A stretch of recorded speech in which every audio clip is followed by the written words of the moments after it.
For centuries, the British monarchy has stood as one of the most recognisable institutions in the world. From grand palaces to global influence, the royal family represents tradition, power, and continuity. But in the modern age, one question remains: how powerful is the British royal family, really? To understand the monarchy's power today, we must go back in time. There was a period when kings and queens ruled Britain with absolute authority, commanding armies, controlling laws, and shaping the fate of nations. But over time, that power began to change. The turning point came in 1688, during the Glorious Revolution.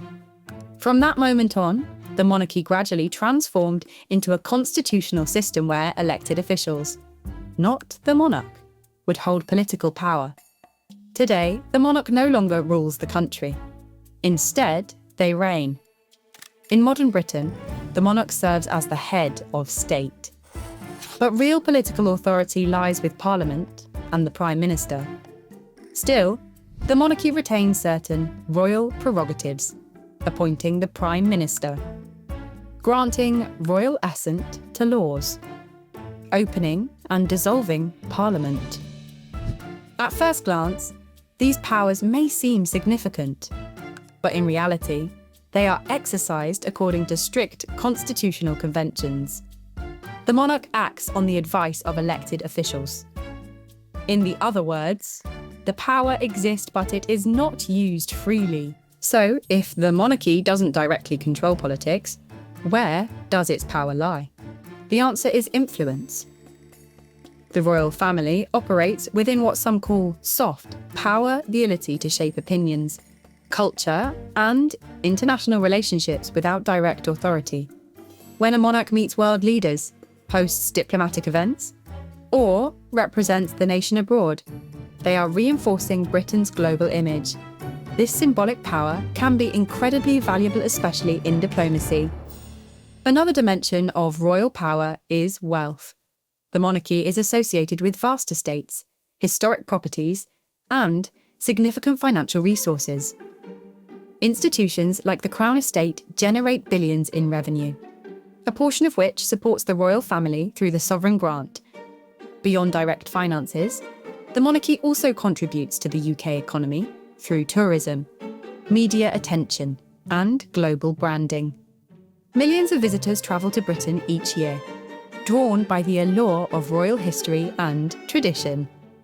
But power in the modern world is closely tied to public opinion. The royal family exists under constant media scrutiny. Every decision, every appearance, and every controversy shapes how they are perceived. In this sense, their power is fragile. Public support is essential. Without it, the legitimacy of the monarchy could be questioned. This creates a delicate balance between tradition and adaptation, privacy and transparency. Despite its influence, the monarchy has clear limitations.